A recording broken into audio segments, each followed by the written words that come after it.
إسنيرام نمني ربي بيقويا قيامات التامنتن كانين إسن أني مليون تتوني ناف براتو تيا أكسما جين أنا في استينام وندابس أمانات ديرتي برالين أكا إتلهن تبان ديرتي برالين أكا إتلهن تبان أكلين اللي هادرا أكا سببا كيسانين اللي جتشان اللي انتويتاني إسلام مرة أكم بان يوكين أكا أمانتاتي سنجبه فتنم إلي من أما كموتني دو غنقرا وانتي في ربي نهيرين حرك ربي جرتي جالالتي مو جالالتني حرك ربي جرتي أكا نمني توقل ليرو جتشان سيشل اللي انتوني أكا أبوليتيت أكا أبوليساتيت أكا جبه فتن هادرا إنما خبجا إسلام ما تجيش خبجا أبوليتي تيسني تجيش بكا قدان هاف كبار دابي أنا مليت أنا بكا قدان كباب والله مليت أنا أنا نبرت دو وبرتيني نبرت خبجا قدارك أبدان كبيت يودو قرتلي أجيفت نبرت دو برتي خبجا قدارك يونا ننجفت هي وانتا يجي اللي تران الدنو باسل نبرت دو برتين خبجا قدارك أبد خبجا نقولفين نبرت أبد هاتو وات تكلي أكا وات تكلي سين جنة يو خدن دي سان كنتاتن أنا والله واي جمع جالات أنا زدنا كمالي سمون تيجي جيك أما جرت سبيرو كده أمة تيجي سالكريوي على الربع راتشة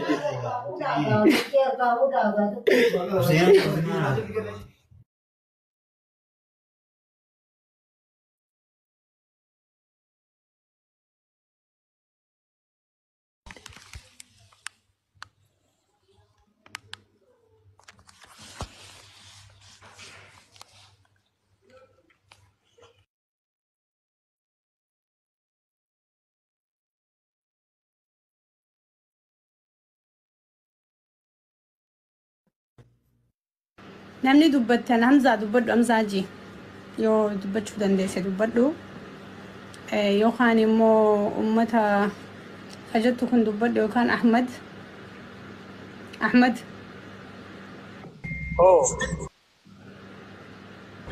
السلام عليكم. وعليكم السلام ورحمة الله وبركاته. نموتا ندرسان تجرا نتفكات أمزاج ندرسان تلا بادية لنا درسيتي كسمته تلا بادية وين؟ أتي دمون سلالة هذه دبلو. أيه كيري ده إن شاء الله. السلام عليكم ورحمة الله وبركاته. وعليكم السلام. أكمل جدو أبوليوان كينيا نجا كيساني فيا كيساني. أني وانغا بابا كنين جدو أبوليسا كينيا أستاذ محمد بيان كيساني ستدو بديرا.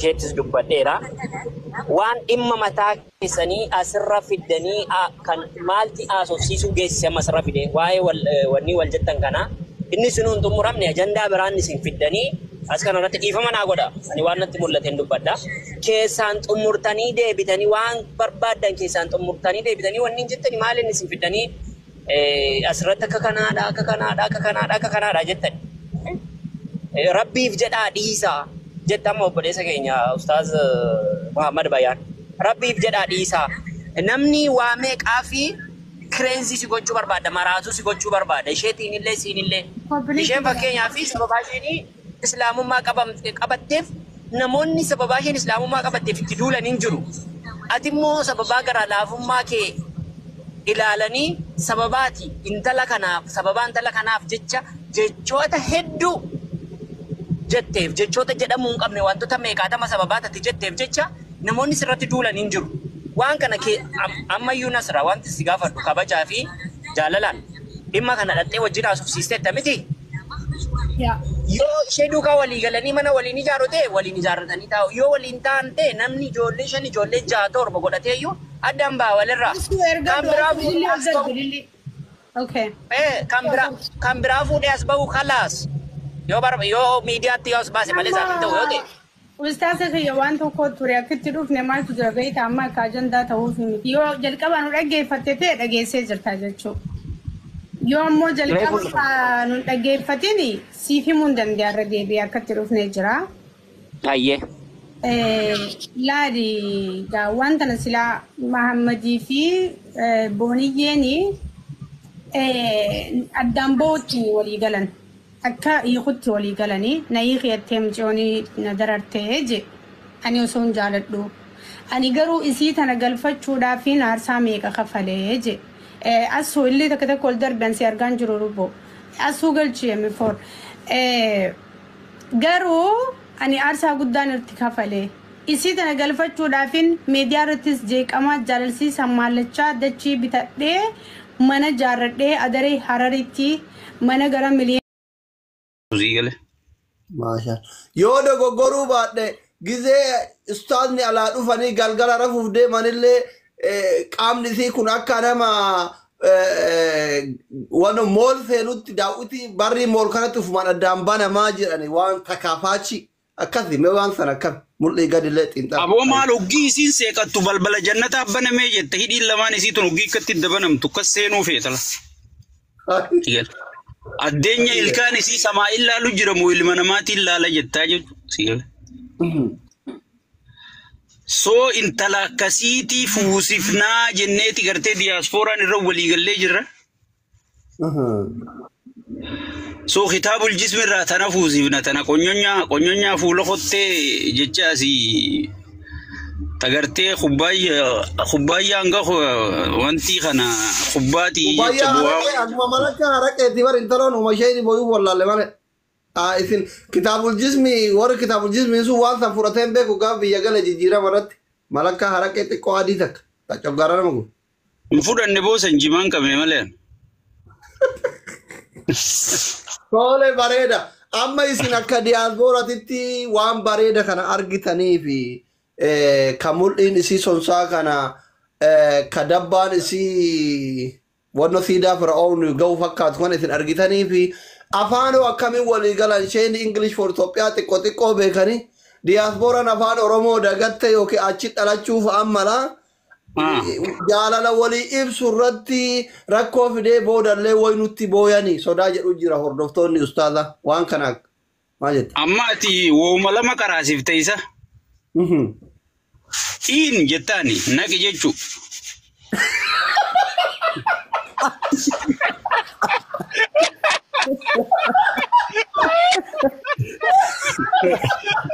Wallahi al-azim dhugaa ollee raafamne. Naqi jechuu. Okay, in naqi. Let's go. Out basi.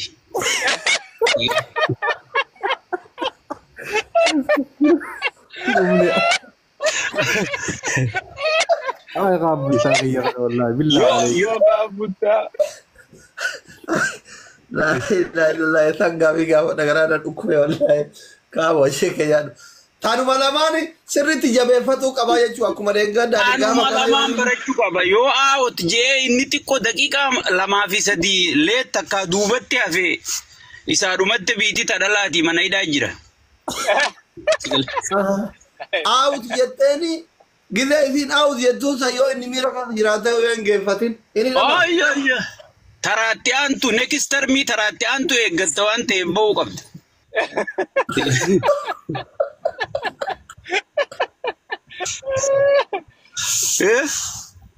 Ingiliffa baay'ee cinqamuun barbaachisu jechuu isii lamaan qabannaa. Zaaseet isii lamaan qabannaan gartee Ingiliffaaf rakkachuun isan barbaachisu. Isin wanni gootan amma sheeyiticha gartee nu qunnamsiiftanii. Sigalee.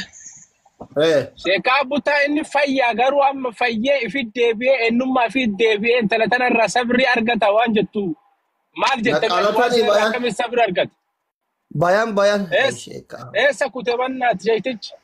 Aboo wallahi naqamaa fi baasoo qofa leenjifte jedhee barbillaa. Daawwattoota keenya kabajamoo sagantaan keenya rakkoo teeknikaan mudateen adda ture ziizoon akka itti dawwalee nu deebisu abdii qabna. Ziizoo maal ta'e ilaalu? Asumarra taa'ee itti bilbilaa eega. Mee teeknika keenya kana nu qunnamuu Hamza jaalala ati waan kanatti maal jetta? Si ka jaalala. Addunyaa Niin boonye. gubadhe waan kanarratti beektaa jara kana jidduu fiigeetiin olii gad fiigee halkanii guyyaa kee isaan hunda jara kana akkuma isaan nagaa walitti dhufaniif jara kana jidduu cinqamaa ture sa'a 24 har'a gizeen kana dhaga'u niin gadde akka barsiisaa jaalalaatti akka sila namni sila sooshaal miidiyaa irratti nagayaan bultii jaaree nagayaan namallee barsiisaa jiruu bareedduu ooffatuu tokkotti akka barsiisaa hawaasaa tokkotti hedduu takkaan gadde waan kanarratti. Sanuu barsiisummaan tun taniin gabbee viidiyoo poosti godhee nama barsiisu daran kaniin keessaan dhaqee jara kana barsiisuudhaaf halkanii guyyaa maama bayaan akkana je'iin jaalalallee yoo taate intalaatis hayyee je'i garaa naan walitti dhiibaa ture haga isaa walitti dhufaniif cinqamaa ture gizee waan kana arke bakka mudhiin nacitee ammaan tana maama bayaan itti fuuna jennee murteessine kunoo diyaaspooraan keenya hundirra walii galee barbaachisaa taanaan Fuunume eenyu tayaaf isaa kana.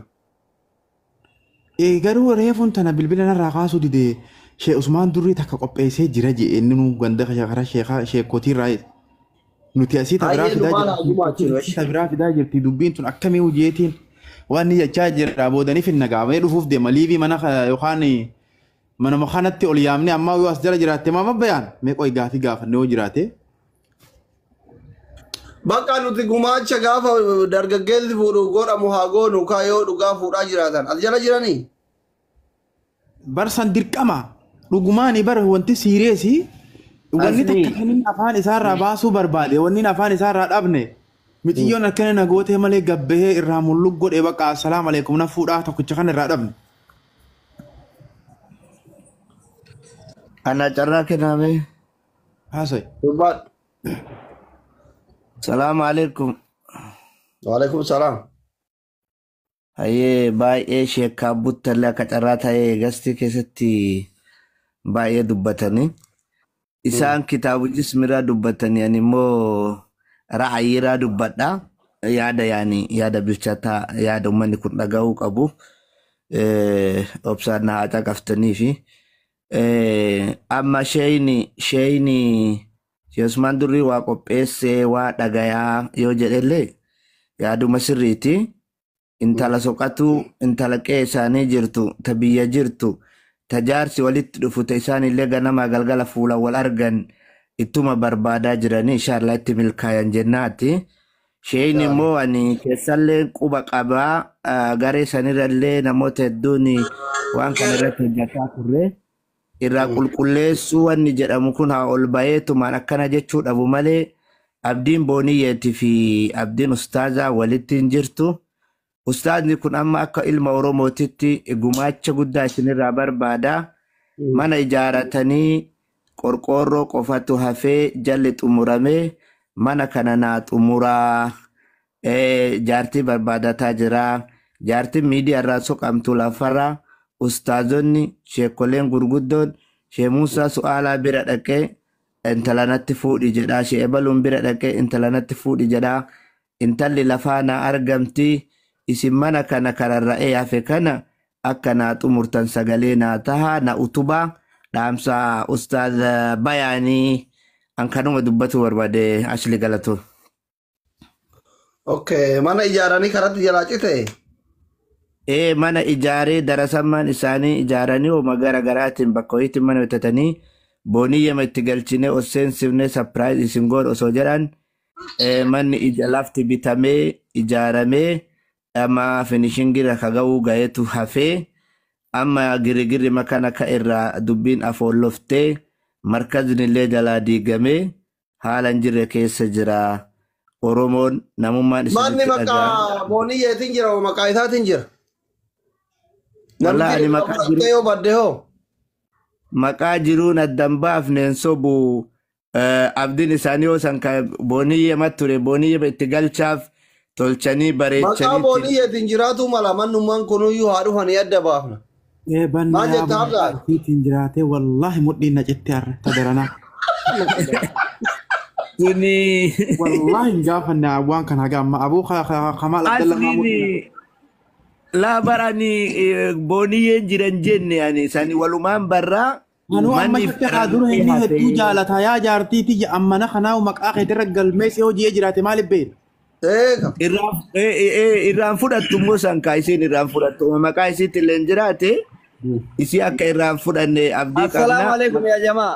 Waalaikum salaam. Waalaikumsalam. Aboo girri jigee dhiistanii jechuudha. Ana obboleettii bareedduu takkan qaba. Sheeticha kaameraan kiyya mul'ata wayne qoyi takka.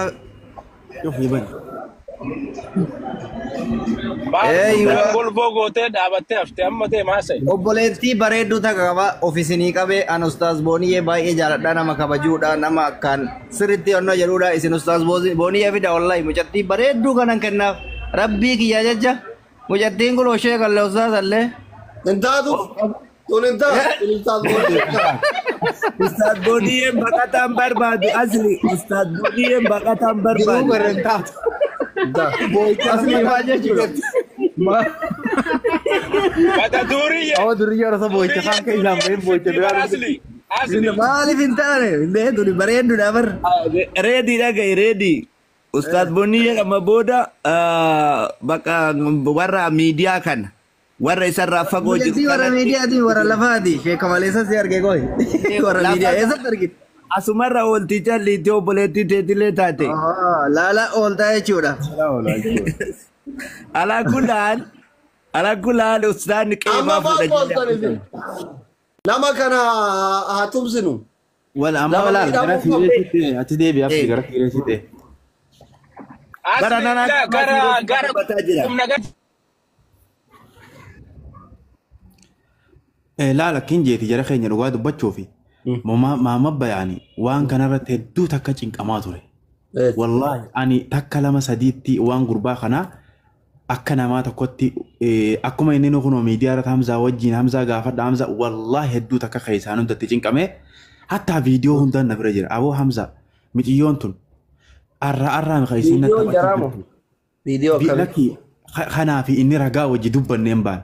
Aboo Hamzaa miciyyoon tun na taphachuu jirti rabbii jaaniini kaka inni jedhu arraa miti. Aboo maama bayaan.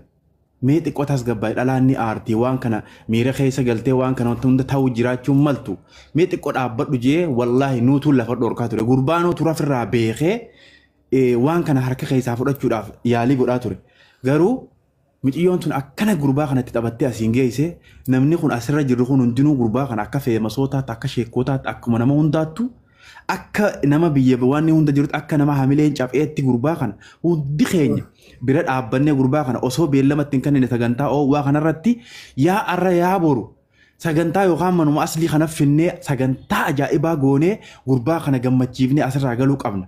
Beetaa ilmi dhiiraa haga walii qoosuu qabaa nama utuu waa laalee agara. Yeroo ilmi namaa qofu jirus namuu achi laalee arga.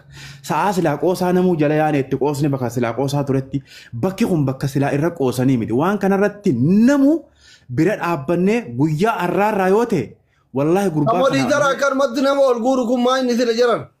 Guyyaa arraarraa yoo ta'e gurbaa kana yookaan manuma aslii kanatti yookaan mana kiyyaaffinnee mana nama tokkoo gurbaa kana arraarraa gad dhaabnee sagantaa waa deemu jiru kanarratti gurbaa kana aboo manuma sanuu haa finnuuf hin barbaachisaa feetan wallaahi viidiyoon manaa na bira jira eegalarraa haga arraatti.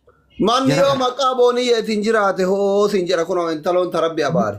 Ni gaafanna kana gaafanne irraa jijjiirra dhugaa. Yoo maqaa isaatiin jiraatetti geessinaaf. Hamzaa maqaa kiyyaan jira jedhanii galgala.